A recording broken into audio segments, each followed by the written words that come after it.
Guys, grabe talaga kayo. Pinanindigan nyo na number one or napaka-saleable ng ating expander sa market. Biruin nyo na nakaraan lang, 2024 pa yung naka-display dito sa ating showroom, dito sa Jose Abad Santos. Ngayon guys, 2025 model na to. Grabe guys. So, tignan nyo guys, pati yung kulay ng sasakyan, bagong-bago na rin. Guys, check nyo. Okay guys, ngayon pag-usapan muna natin saglit yung highlights and award na na-receive ng expander in case of safety. Expander received a 4-star rating sa ASEAN Nucar Assessment Program, wherein sa program na ito ay tinitest bawat bagong labas na sasakyan kung gaano siya ka-safe in case of a collision.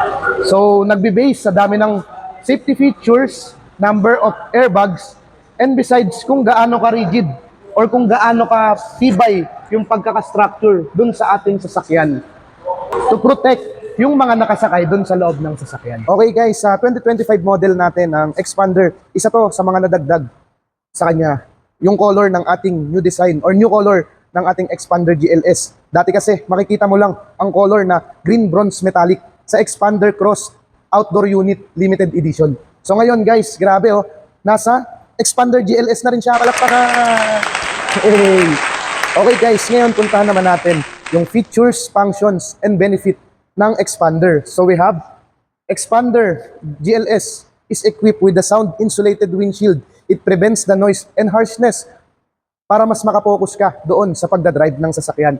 Then now, sino nga ba naman ang hindi magagandahan sa napaka-ganda at brusko na design ng updated second generation, the dynamic shield design and fascia. Grabe guys. So, tignan nyo naman. Binibigyan niya ng unique character na makikita mo lang ito sa Mitsubishi brands. Grabe talaga. Ang galing, ang galing! Then, we have a black radiator grille and honeycomb mesh. So, hindi lang siya basta design. Kung mapapansin nyo, may mga butas siya.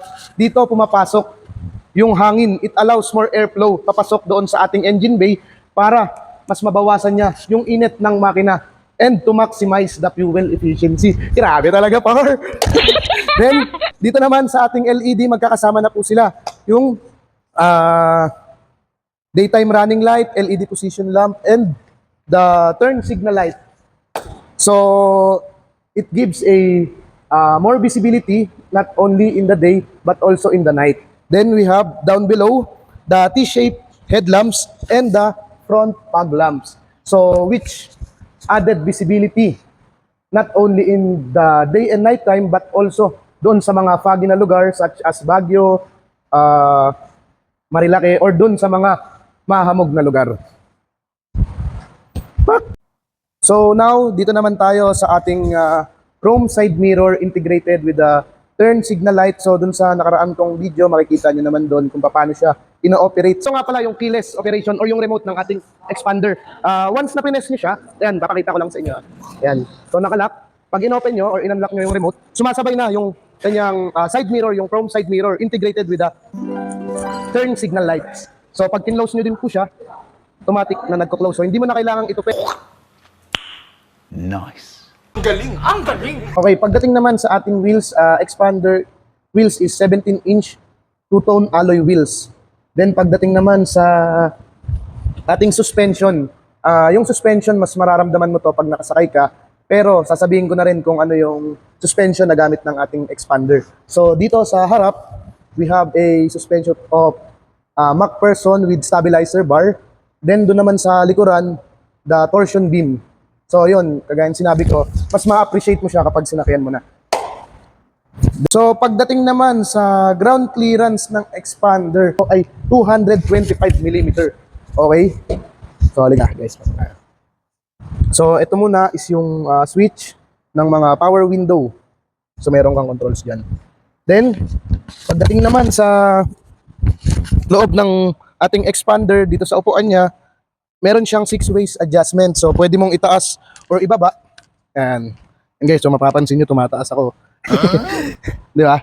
Then, itong kung saan ka mas comfortable, pwede mong i-ganyan or ganyan. And yung 3 and 4. Then ito yung 5 and 6. So kung saan ka mas komportable. So pagdating naman sa ating steering wheel, so tilt and telescopic steering wheel nga pala to guys. So, ano yun? Ito, ipapakita ko sa inyo. Yan. So, kung saan ka mas komportable. So, natitilt siya up and down.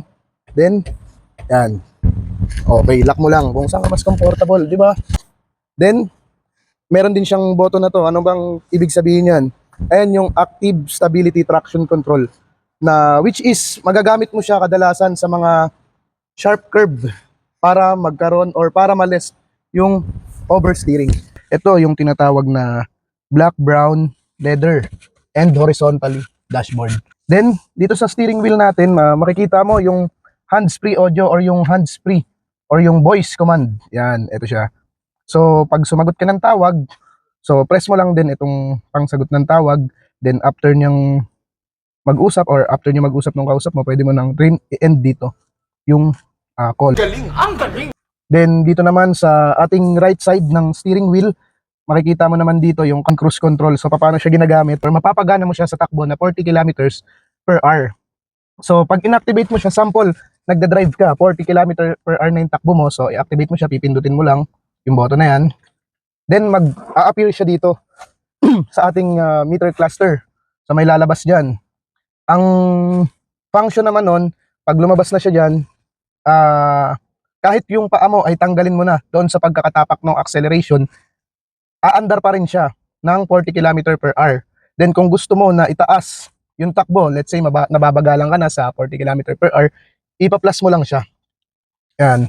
So 40, 50, 60, depende sa'yo kung anong gusto mong takbo.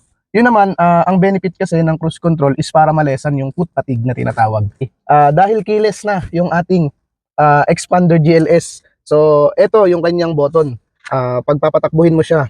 So sample, i-start mo yung sasakyan, press mo lang yung brake pedal, then press mo lang din itong button na to, so magi-start na yung sasakyan. Hindi mo na kailangan nasusian pa. Okay, pagdating naman sa ating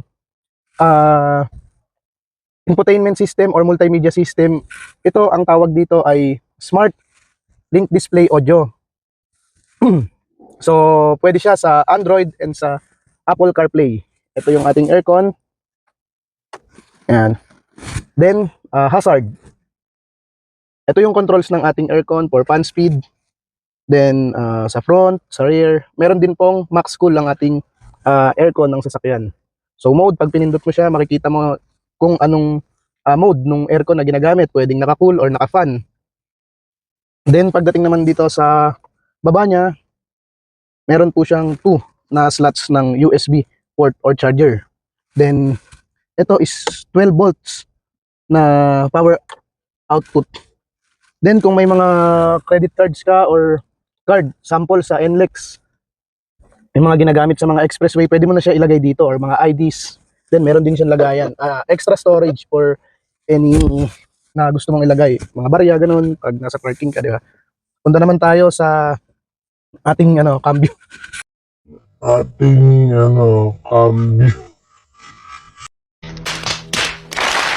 Okay, dito naman tayo sa ating gear stick. So, meron siyang 4-speed automatic. Then, yung ating gear stick, meron siyang dalawang button dito sa side na to para mai-adjust mo kung saan mo gustong i-shift yung iyong lever stick. So, yan, park, reverse, neutral. Then, dito naman sa kabila, ito yung tinatawag na overdrive button. So, yung overdrive button, ginagamit ito kapag mag-overtake ka. Kapag mag-overtake ka, press mo lang tong button na to sa gear stick para mas magbigay siya ng more power and torque. Parking brake yung tawag dito. So, ang function naman na ginagamit nito is kung familiar kayo dun sa dating handbrake or yung sa mga conventional na type ng sasakyan, less effort na ang ating auto parking brake. So, yan. Paano siya gamitin? Iangat mo lang itong yan. Iangat mo lang siya, then magkakaroon ng ilaw. Ibig sabihin nun, naka-park na siya or naka-handbrake ka na. Less effort to, lalong-lalo na para sa mga kababaihan. Then, ito naman yung brake auto hold. So, pag inactivate mo naman yung kanyang brake auto hold para makalesan ka na rin sa pag-tapak dun sa brake. Magkakaroon din siya ng ilaw. Yan, yung itong side na to. Then, mag-a-appear din siya doon sa ating meter cluster. Okay.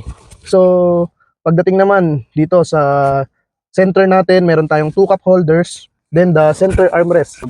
Itong center armrest natin, so yung loob niya may storage siya. So 4 na bottles ng 500 ml bottle yung kasya dito. So, at least makapagbaon kayo. Pwede rin siyang tissue holder. Yan. Punta naman tayo dun sa gitna. Tara. Okay, so dito na tayo sa gitna. Unang-una, umpisa ko ulit sa taas. Makikita mo dito is yung knob type aircon. So, yan. Apat siya para mas ma-maximize or mas magamit yung lahat, pati dun sa likod, makashare din ng aircon. Then, so, itong upuan na ginagamit natin is black fabric seats. Kita nyo naman yung tinatawag na legroom nung ating sasakyan. So, kung doon, is masikip na. Pero hindi, maluwag kasi rin talaga yung legroom doon sa likod. Ito ay na-adjust din. Ayan. Na-adjust din ang ating upuan. Oh, yan. Grabe yung legroom. Then, pagdating sa center armrest, di ba, sabi ko sa inyo talagang sulit na sulit. Meron din siyang dalawang charger port. Yan. Okay. So, labas muna tayo ng ating sasakyan. Papakita ko lang kung gaano lawak or pwedeng gawing storage yung gitna ng sasakyan. So, ayan. Pwede mo siya, depende sa inyo kung ano yung mga ilalagay mo. Ganito yung itsura niya kapag isang tupi pa lang or isang fold pa lang ng sasakyan. Yung ginawa mo. So, pwede rin siyang dalawa. Yun. A few moments later. Dito naman tayo sa kabilang side. Oo nga pala, pag dalawa lang kayo na nakasakay, pwede mo siyang gawing tawag dito, center armrest. Yan. So, pag ginawa mo siyang center armrest, meron ka ng 2 cup holders. Kung kailangan mo naman ng big storage, yan, pwede mo rin siyang ituting ganyan. So, mas malawak, ganyan yung itsura niya. Kapag kailangan mo ng more storage. Yan, dito sa third row. So, eto, napofold siya ng 50-50 and then ito naman is 60-40. So, meron pang isang fold dito kung sakali. Balik mo lang. Yan. Ganun din dyan sa kabila. Paki-adjust mo.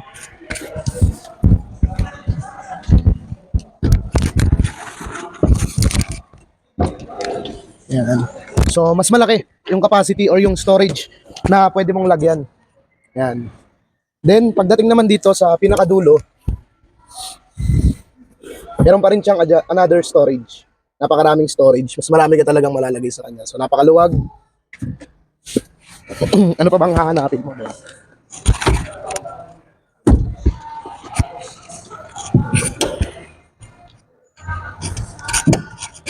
Yun.